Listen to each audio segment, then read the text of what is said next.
I met an old man when I was young, but he wasn't as old as I am now. He arrived in his home, that was an old Bedford van, to visit me in my isolated home. I worked for my father's bankrupt farm. He had arrived for the river gold, which, like the farmland on its banks, had run out yesterday. I shouted at him from the side of the road. I said, "Hey, we need help with the hay."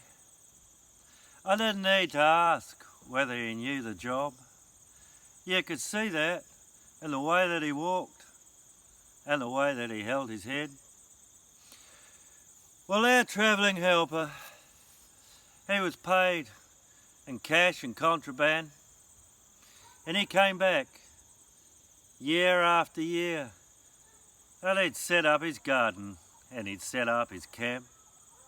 Well, over the years I heard his stories of travelling the country lane and working in wool sheds.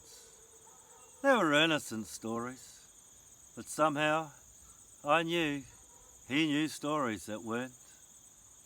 And then came the summer, when he just didn't come back. Well, decades had passed. I picked up a hiker from the Motueka Aerodrome Corner. He was heading to the Graham Valley. Well, he didn't say where he'd been or why he never came back.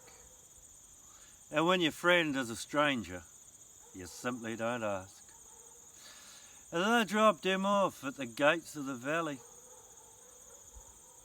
He said, "Hey, thanks for the ride." And he gave me a piece of greenstone he'd found on the coast.